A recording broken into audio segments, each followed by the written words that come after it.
Hello and welcome to the National Debate. I'm Madhavdas G. Viewers, after Sri Lanka in 2022 and Bangladesh in 2024, India has witnessed the fall of yet another government in its surroundings, as Nepal's Prime Minister KP Sharma Oli has stepped down from his position following widespread protests across the country over corruption. The scenes in Nepal at the peak of the protests were quite dramatic, with the parliament and even the Supreme Court being set ablaze and even former ministers being chased out of their homes and even beaten. This is the latest in a series of tumultuous regime changes in the region over the last few years, which once again raises concerns over regional stability and the fallout it could have on the region and on India as well. Remember, Nepal's fall is also an immediate security concern for India, as it could now serve as a hub for nations such as Pakistan, which have been trying to misuse it in the past, even sending terrorists through the porous India-Nepal borders. In the long term, this could also naturally affect the international world order, of course complicating geopolitics in the face of Trump's tariffs and the formation of new global alliances. Today, on the National Debate, we are decoding the implications of these developments in Nepal on India and the future of the subcontinent. Let me quickly introduce our panelists. Joining us with us is Rose Candle. She's a social media influencer, economist and activist. Also with us from Nepal is Pratik Ghimire, journalist based in Kathmandu. Andrew KP Leung, international and independent China strategist, is also with us. But right here in our studio, we have Srishti Chaudhary, student. We have Dr. Richard Benkin, geopolitical analyst, human rights activist, and author of A Quiet Case of Ethnic. We also have Dhananjay Tripathi, associate professor at the South Asian University. Veena Sikri is a former High Commissioner of India to Bangladesh. Ashok Sajanar, former diplomat, also with us here in the studio. Thank you so much, ladies and gentlemen, for joining us. Let me quickly take this across to the first point that we are debating this evening, and this is of course as far as what really has been the history or the tryst with democracy in Nepal. In 1951, we saw a pro-democracy movement which overthrew the existing regime. Right after this, in 1960, King Mahendra seized control and then suspended the parliament. Later in 1991, protests forced King Birendra into the democratic setup. We also saw in 1996, Maoists launch an armed movement and establishing a republic. Later, in 2001, the horrific massacre where Birendra and his family were killed by the Crown Prince Dipendra. We also saw how in 2005, King Gyanendra suspended parliament and seized control. We later saw in 2008, the monarchy abolished, Nepal ceased to be a Hindu nation, and of course, this is of course the latest as far as what we've seen in relation to democracy. Now, why really has Nepal been up in arms? Look at some of these statistics. 20% of Nepal's 30 million population lives in poverty. There's also the fact that richest 10% earn 3 times as much as the poorest 40%. The youth unemployment between 15 to 24 is over 22%, about 2 million Nepalese citizens who work abroad. $11 billion sent as remittances to Nepal in the year 2024, and therefore Nepal's economy hugely dependent on these remittances. Let me quickly take this across to all of our guests who are joining us, and let me begin with our guests who are joining us from Nepal. Rose Candle, let me come across to you first. Many would say, just judging by these statistics and of course all the movement against corruption, the income inequality, people getting impatient, there's a huge diaspora population that has become important for the economy. This was the recipe for a perfect storm, and of course later we saw what happened in relation to the social media ban as well. What, according to you, was the biggest factor influencing these tumultuous changes and protests? Well, absolutely, we have to take whatever the stance that the current Gen Z movement has taken into our primary consideration. Corruption, absorbing corrupt deals over the years, over the decades by young Nepali people. It has been really, really heart-wrenching to see our bureaucracy being, infiltrated with corrupt individuals, and unfortunately, that has slowed down the development of Nepal. You can see increase in remittance. You can see increase in migrants, labor migrants, and everything. So all of that has created a sort of frustration among the young population, which you could argue that was offset by the recent social media ban. And, addressing these issues right now to create a more transparent government so that we can hopefully move towards a track of a development for Nepal. No, I agree with you to the extent that the protests were necessary, but there's also the counter side. Look at the total number of lives lost. Look at the huge amount of public property that has been destroyed, infrastructure for tourists, etc., being destroyed. And this is something that the economy will take a very long time to recover from, Rose Kandel, and that's something that's also causing a huge amount of concern. For instance, tourism, which is one of the biggest drivers of Nepal's economy. It would take a long time for tourists to actually gain the confidence to come back if there is so much of uncertainty that continues.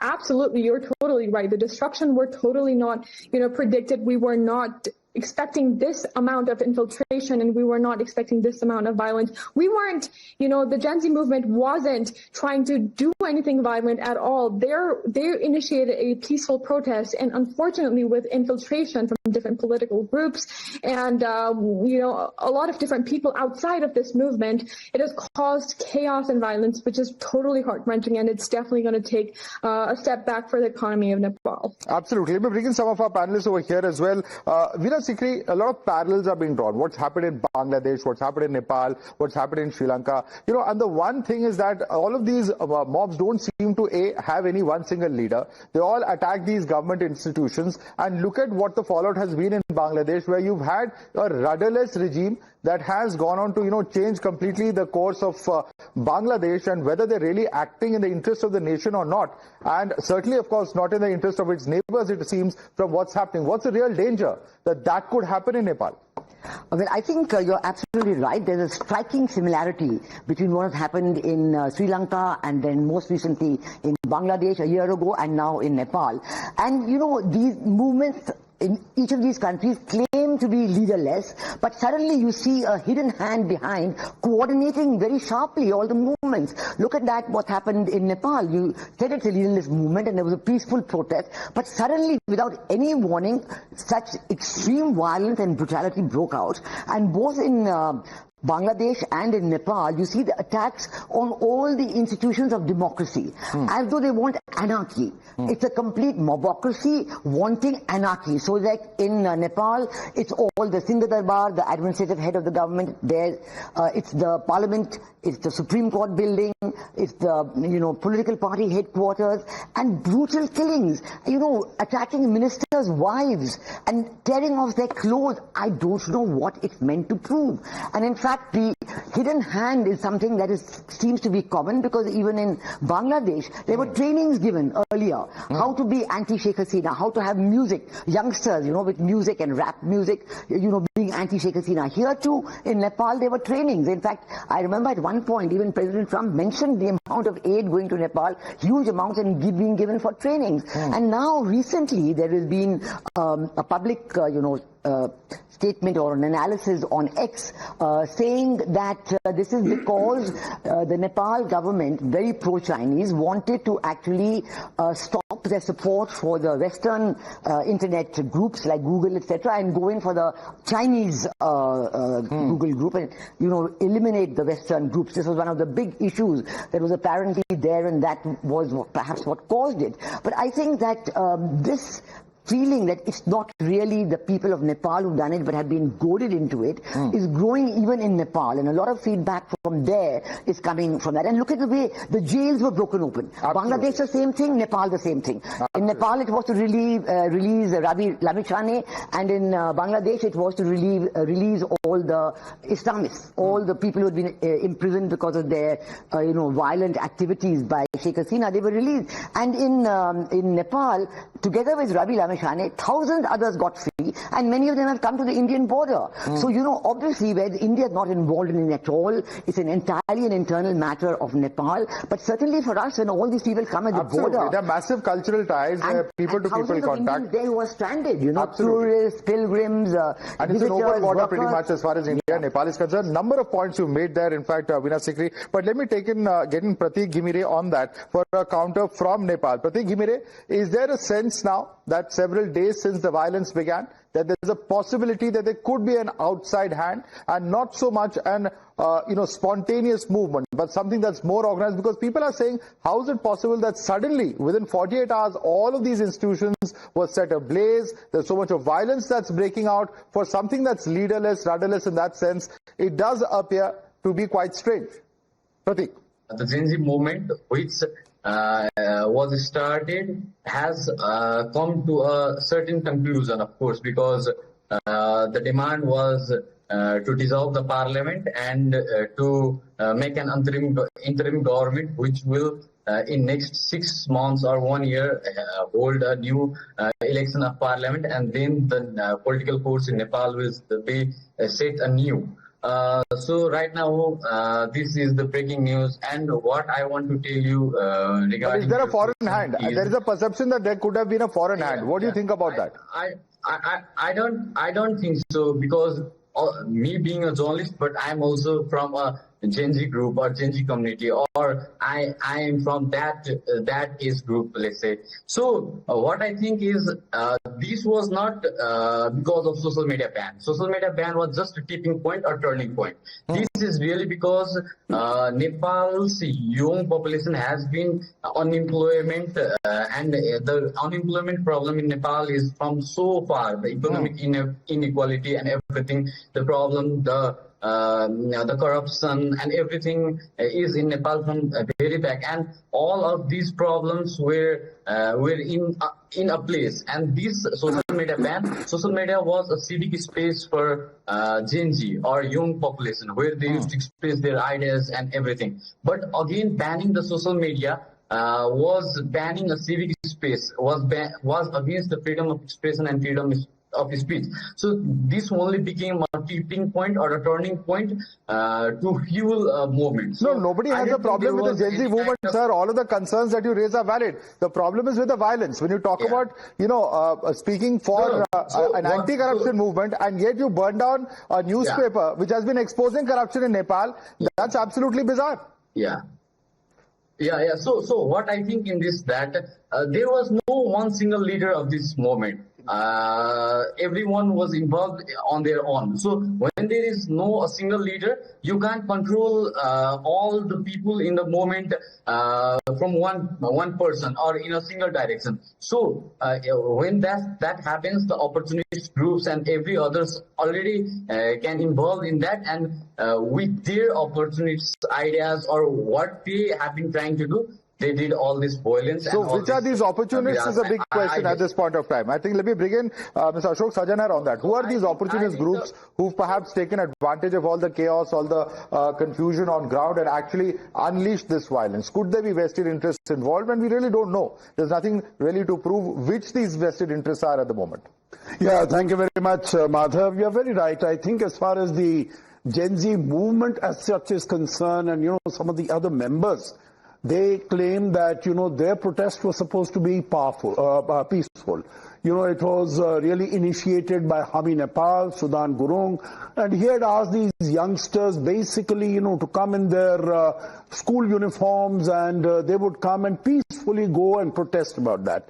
But then it was taken over by some of the infiltrators. And they are the ones who really caused all this mayhem in terms of burning, in terms of all these, changes that take place. Another reason, Madhav, that is being mentioned as to why did it so suddenly deteriorate into what happened, on the 9th in terms of burning down the Parliament House, burning down the Presidential Palace, burning down the Supreme Court and so many hotels and all that, is also because on the 8th itself, without all that much of a provocation, there were 19 young students, children, some of them, from school, they were gunned down. Now, of course, Nepal has had a history of protests and demonstrations. In your own account, you showed 1990, there was a huge protest demonstration.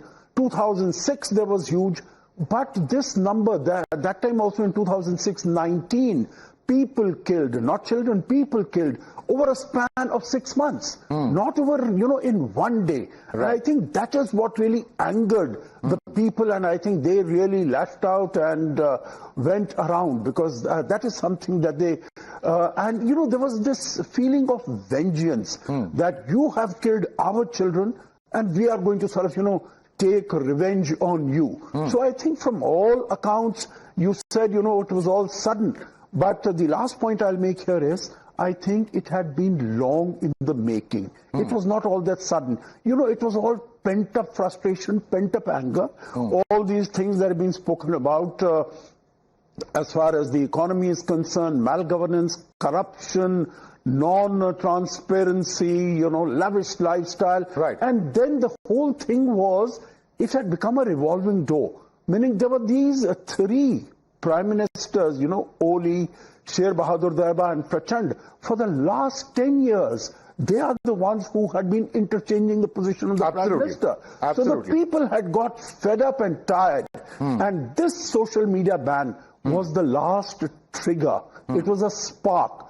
Literally the last straw on the camel's back. Absolutely. Let me bring in Srishti on that. You're a youngster from Nepal. You're, of course, studying here in the national capital. But the question that many would be asking is this, that one, he's talking about the unstable politics, the revolving door. Not a single prime minister, for instance, completing their full tenure over the last several years. Now, what really has caused this kind of frustration, and why has this sparked off now? It's not just the social media ban, because we've seen some videos, for instance, which have been going viral for the past 6 months, where people and youngsters are talking about their frustration with issues of corruption, with issues of governance.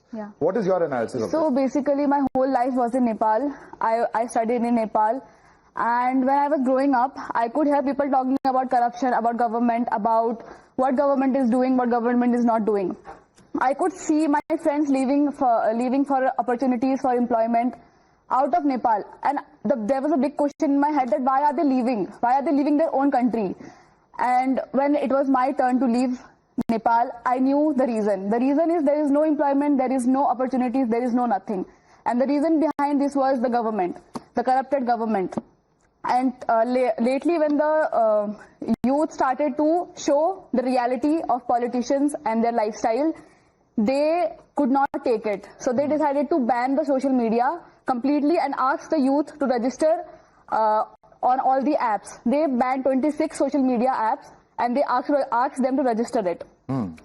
So that they can take over all the apps and delete the data which is opposing them, but which was not right. Banning social media. So they want to censor all these apps, basically. Banning social media will not stop them. That is the reason they decided to protest. And they came on street. But nobody could ever imagine that the protest could take this huge turn, that we'll lose around 22 people, youths, youngsters. But we, and I guess I completely agree with sir that it was out of rage that it happened on 9th of September, the restrictions that happened. It was out of rage, but the protest was for betterment of the future and betterment of the nation. It was not for the social media ban or anything like that. Right. Dhananjay Tripathi, you're somebody who's an expert on matters concerning Nepal. What do you see as the impact and the fallout of this? Do you see any of this impacting upon India and its own concerns? See, we have an open border with Nepal. Definitely there is a concern because as our panelists have already said, that their jails are broken. And, many of them may like to hide from here and there. So one easy way is to get into India. So that's one concern. India has a lot of investment in Nepal. So that is the second concern as how things are evolving. Number third is India has a very strong political relations with Nepal historically. And it is not only of the cultural roti beti ka sambandh. We also have a very strong political connections. In fact, if you look at the political history of Nepal, without India, you cannot imagine, you cannot really draw the sketch of the political history of Nepal. So India is a very important player in this country, and definitely India has to wait and watch, has to look how the situation are emerging. Our friend from Nepal has said that Sushila Karki is likely to be the interim Prime Minister, which is a good news because we need lawlessness and leaderless country is going to be in an anarchical setup, which is not good for that country and for the neighbors. So definitely something happening in neighbors, if anarchy is in the neighborhood, it is a problem for a country. We want a stable Nepal, we want a peaceful and a prosperous Nepal, and I hope that with the coming of an interim government, we will try to again build up our own contact with the interim government. Right. And in fact, of course, there's a huge amount of cultural and otherwise attachment also between the two countries. But let me bring in Dr. Richard Benkin. Dr. Richard Benkin, when in fact we saw President Trump come in, and this is a big question about which is this hand that is driving these protests. Whether there is a hand or not, we don't know for sure. But we have seen how, there was some amount of funding of the MCC project, if I've got it right, which was made, and in fact it was restricted. Since then, of course, that's once again started. So there has been a tussle. There has been a tussle for influence. Nepal, on the one hand, sandwiched between India and China, and on the other hand, of course, United States and all global powers would want their own strategic interests in Nepal to be maintained. What really is going on? Do you think there is some kind of foreign hand? Well, first, I had nothing to do with it. Seriously, though, I have seen nothing, not a scintilla of evidence to tell me that this was anything except an uprising by the people of Nepal to seize their own future. It disturbed me because I saw this last year with Bangladesh, that so many people can't seem to give credit to the people of these countries, as if they can't do anything unless it's at the behest of a larger power. But in fact, that is what happens. It's happened throughout history. I can tell you that it's not just the income inequality, but as has been mentioned here, this has been building for so long. It's not the income inequality, it's the fact that it's not a level playing field. There's been no attempt to address structural problems. They haven't solved the corruption that prevents people from having that future. So this is really just a matter of the people of Nepal, and I think powers like India, like the United States or China or whomever, we should be helpful. We should be there to support them. But we should recognize that this is a matter for the people of Nepal. It's their country, it's their futures, and it's up to them to decide what that future is. I will also mention one very quickly. The same thing in Bangladesh. I can tell you that months before the revolution, I was in Dhaka, and I had students and young faculty telling me there's no freedom, there's no free speech, and boom. A number of months later, there was a coup. And again, people were saying, gee, was the United States involved? Was China involved? Let's give credit to the people of Nepal. That's the only evidence that we've seen so far. But in the case of Bangladesh, at least, there's a role of United States that's been recorded. And let me get in a quick word from Dr. Veena Singh. And I'm coming back to you on that. Yeah, just to respond to what you said, I mean, the same thing was being said in Bangladesh when it first happened at that time. Oh, let it be, the people are... But it's come out now how it actually happened. All that I said about the trainings, about telling the people, teaching them rap music, focusing on the youth and the students. And the issue, the quota reform issue didn't even exist because the Supreme Court had already overturned it. But the violence was absolutely, you're killing policemen. That happened. You say that, people have died, but policemen have died. Their weapons have been seized. So I think while I'm absolutely clear that there is no question of interference from anybody, I mean, nobody wants, any interference, and the people of Nepal, are our great friends, and we want the best for them. Our Prime Minister has expressed his great sorrow at the loss of life. But, even to burn buildings takes planning. Even to burn a building like Hilton Hotel, to set it on fire and destroy it, cannot happen in 10 hours. It needs a lot of planning, a lot of material, and it can't happen spontaneously. So I think one has to accept that. Regime pay the price for not playing footsie with the United States is the question that many were asking after that particular, because there was a particular island, etc., that was being demanded strategically speaking, and her regime didn't relent. This was the claim that was being made, at least after that particular revolution. Yeah, the claim is not, again, I can tell you that we had nothing to do with it. I certainly didn't. But beyond that, look at the results. Look at what's happened. When they finally hold elections next year, if Jamaat does not win it, they certainly will have a role in a coalition government. Events have not proceeded at all in a way that would be good for the United States, although the United States was able to work out a trade agreement with Bangladesh. But it just hasn't worked out the way. Okay. The fact is, in fact, China's role in Bangladesh has even gotten stronger. Not only has Mohammed Yunus been to China a number of times, but China is already tightened its grip on Chittagong Port and is developing Mongla Port close to Kunan, close to India. So this is not something the United States wants. All right. Andrew K. Leung, would you like to respond to that? It's China that's actually building up its grip within Bangladesh, developing the port infrastructure, so on and so forth. And also there's a sense that this particular person who has now been ousted, KP Sharma Oli, was somebody who's very close to China. He was there, for instance, in China recently as far as the military parade is concerned as well. Agreed with the majority views of the panel that this is really an inbuilt movement of the younger generation, the so-called Generation Z, who are fed up with the kind of corruption and lack of progress of the country. And this has been going on for decades and is boiling over now. I mean, you would look at the so-called revolutions in recent years, either be it color revolutions or other forms of revolution. They don't happen just overnight. It is built up over the years of internal discontent. There's a social discontent now expressed by younger people who see the future dwindling, the lack of opportunities, and then the whole system is wrecked by corruption, and then there's rising up in arms. But no one wants a chaos. I mean, not least, of course, Nepal's neighboring nations, including India and China, because the instability in this highly fraught region is going to destabilize the kind of geopolitical landscape.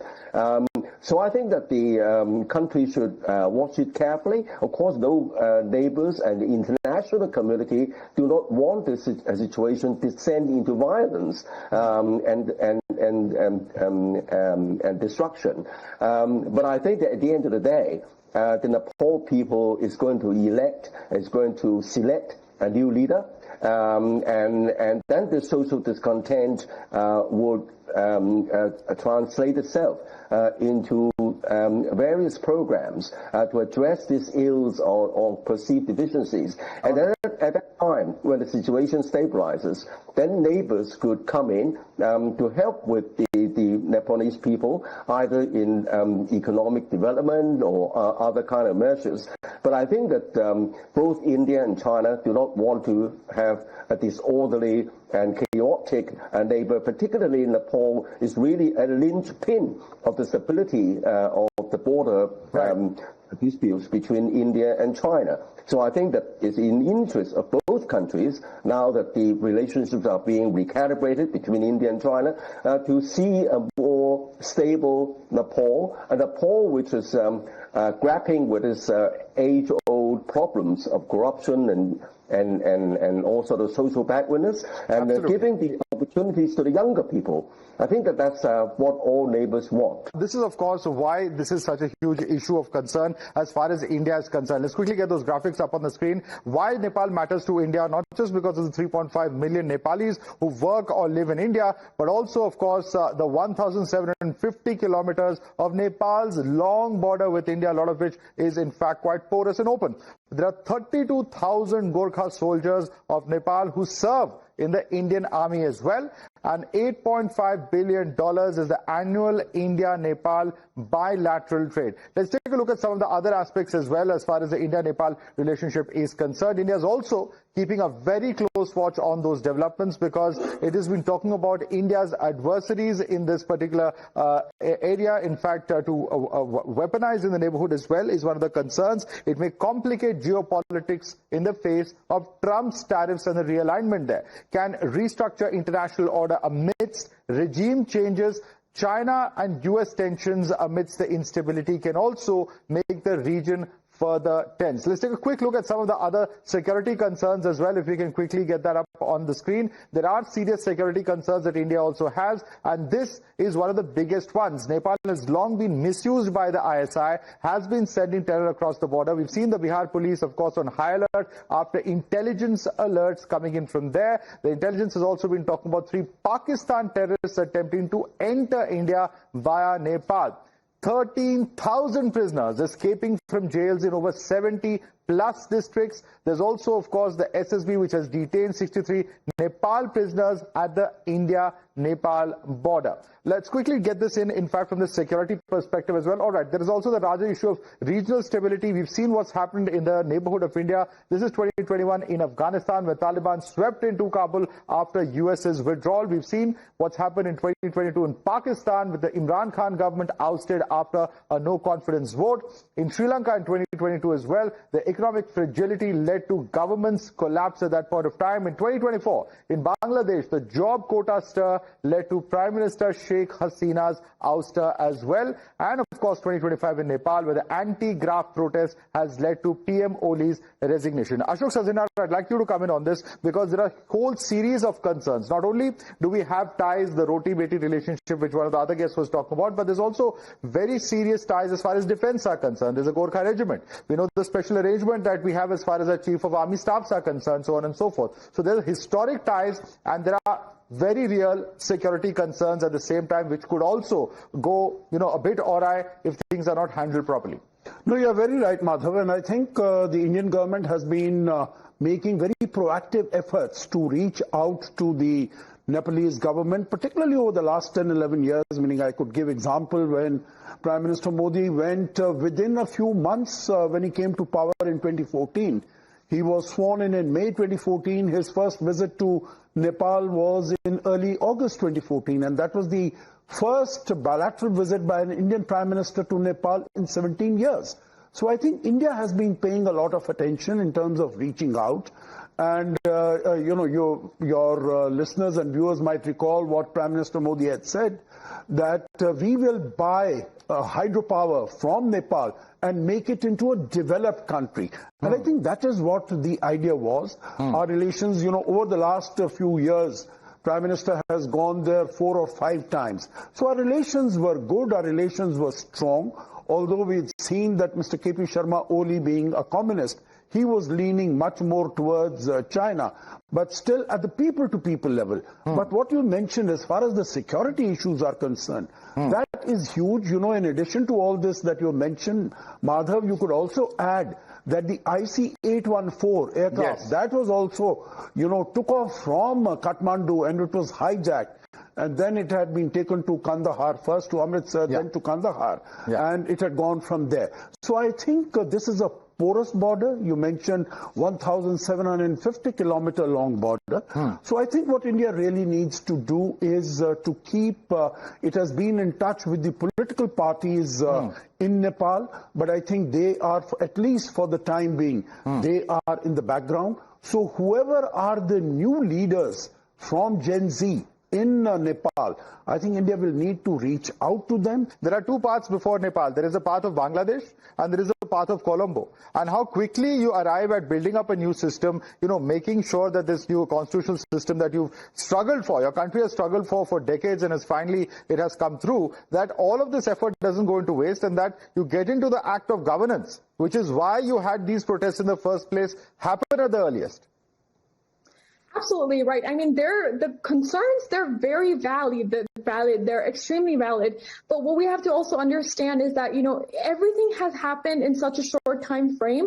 And I think we do need to give the Nepali Gen Z the credit, because we had the protest begin on September 8th, and by September 12th, we have a new prime minister. We have been able to receive the demands, and we have been able to, have our army help us with law and security. So I do want to think that it will take a positive track, because within the 4-day frame, we're able to do so much. So I'm very positive about that, but I definitely agree. Democracy needs to be protected at all costs.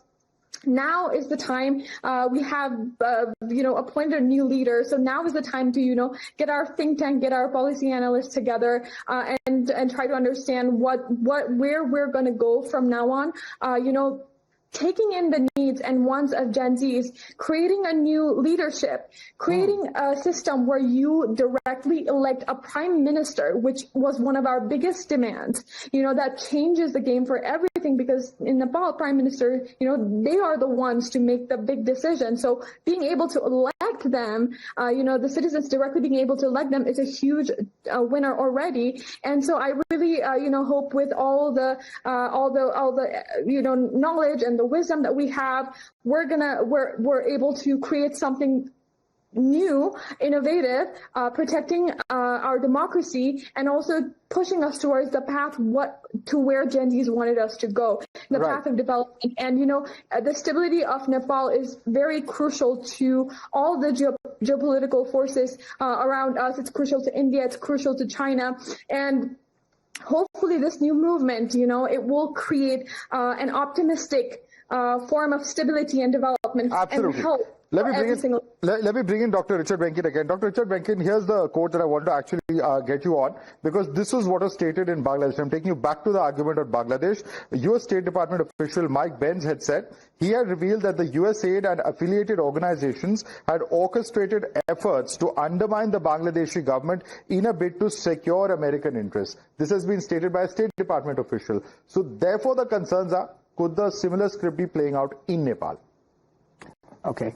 First of all, individuals say a lot of stuff, especially right now when there are what Donald Trump refers to as a deep state, but when there are longtime employees who really don't like the current administration. This happens all the time. So I wouldn't necessarily give it a credence until I saw evidence of exactly what America was doing. And in fact, we know the Trump administration has basically eliminated those USAID programs, which, by the way, some of which actually went to groups that have been persecuting Hindus in Bangladesh. But that aside, I think this period of chaos that we're seeing, we can't look at it as something unique to Bangladesh, to Nepal. We just have better communication systems. My country had a great deal of chaos. We tore up the first constitution, had a number of rebellions before we stabilized. Look at France after the French Revolution, Russia after the Russian Revolution, and on and on. This is pretty much what happens after a government is toppled. The people have to figure out what they're going to do with it. And again, as so many people have said here, our job, and certainly mine as a foreigner, is to just be supportive, to try and give assistance where needed, and to support democratic principles, to support what the people did this for. All right. Andrew Kepilung, I want you to come in on this, because, China is one country where Mr. Oli was leaning towards, yet we saw how, interestingly, nothing much really moved as far as the Belt and Road Initiative are concerned. So both China and US were trying to win over Nepal on their side, yet nothing really happened. The big question is what happens from here on as far as China is concerned. Well, I think that both China and India should take advantage of this opportunity of rapprochement or recalibration of the relationship between India and China and try to work together to stabilize the situation in Nepal, but only after the Nepal politics sort themselves out, and let the Nepal people speak and elect a new, cleaner government that cater for the interests of the people, particularly the younger people, giving them hope, giving them opportunities, giving them a new future. Now, how is this going to be done? I think that when the situation stabilizes, both India and China should work with the new Nepalese government to establish Nepal as a regional cooperation zone between India, China, Nepal, other countries, and rather than just focusing on tourism,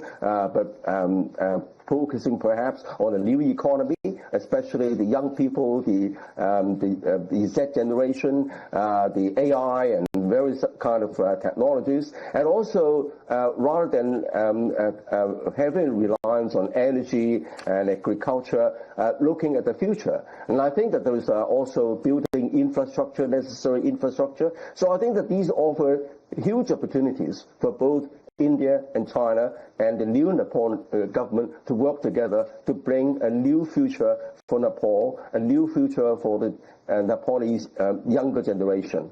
Right. Dhananjay Tripathi, I want you to comment on this because there are still huge amount of issues while India and Nepal have worked on power, a number of areas, but there are still a lot of flashpoints. Lipu Lake, for instance, is one where the role of China also comes under question, where, the role of India comes under question. How do you see all of these issues being resolved? Because while at the moment we're looking at the domestic, kind of situation, the unsettled situation for that to be resolved, but there are a number of unresolved questions that continue to remain from a strategic point of view.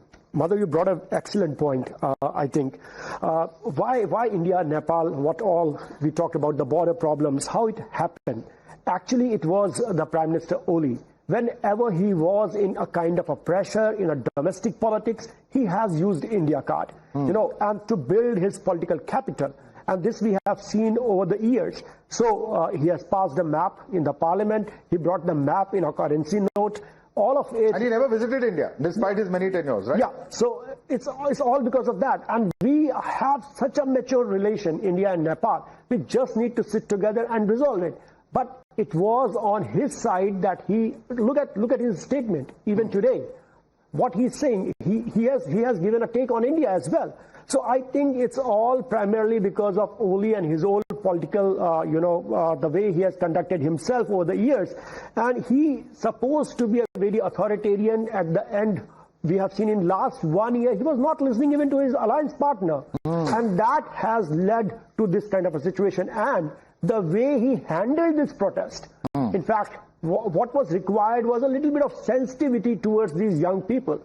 What he had done, he has used brute force. And that led to this kind of violence and what we have seen in Nepal. But I also like to come on one point which you are trying to ask, the question of deep state. Not directly, but definitely if anybody knows Nepal, they also know there's a lot of NGOs that are there in Nepal. We also know that how these NGOs are connected with a lot of funds coming from the West.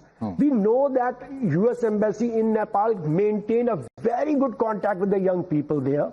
So I'm against conspiracy theory. But to say that there is nothing, no hand, no role, to me, this kind of means, of course, there was an anger, but such kind of a rage, such kind of a violence can't happen unless you have planned something in advance. And it's not against, means Prachanda was in support of Zhang Zi. He has offered his support. Even he was attacked. So somebody wanted to eliminate the entire political class in Nepal. Means I can understand the anger, but the anger is not properly channelized. It was moving in a particular direction. Shrishti, you want to respond to that? Was that anger perhaps controlled in certain ways? And also what he said as far as the previous regime is concerned, that whenever he had domestic problems, he would rake up international issues, rake up issues with India, border, etc., to try and divert from them. Is that a sense that you also share? Yeah, I agree on that. I mean, whenever there was any problem in the country going on, it used to turn into an international connection between India and China, we can say. But I don't know much about the... All right. Yeah. All right. But would you like to comment on this? Because, one of the things that I wanted to refer to is what had happened in the wake of, on the 6th of May 2025, we had seen Kathmandu host an 11-member delegation from Pakistan's National Defense University. And that is a visit that coincided with India's heightened military posturing following the Pahalgam terror attack. Earlier, Nepal had expressed solidarity. But do you think that there was a lot of messaging also going out from Kathmandu before all of this happened, particularly at such a sensitive time for India? No, absolutely. I think, as we've been talking about Prime Minister KP Sharma Oli, meaning not only did he start in 2020 that, this Lipu Lake, Limpaduriya, Kalapani, etc., but in 2015, you would recall that, when the constitution was coming in, then he was advised that he had to take, the interests of the Madhesis, people who are living in the Tarai on board, but he just brushed it aside. Because basically he was interested in his own position, in his own chair, and also he appealed to hyper-nationalism in 2020, basically rousing the ire of the people and in the parliament against India, so that, he could get this map passed, he could get this, even as far as the coin, getting an imprint of the new map on the coins, etc., etc. Now, the point that you make here, because, he is the only Prime Minister, Madhav, who after coming to power, he came to power last year because, as I said, 2022 there were elections. That is just about 3 years. In that 3 years, there have been 4 changes of government. Absolutely. And in 2 of them, Prachanda was there, Sher Bahadur Daiba was there, and then he came. All prime ministers, whenever they have taken over first, they have visited India again because of the strength of the relation, right. Historicity, civilizational.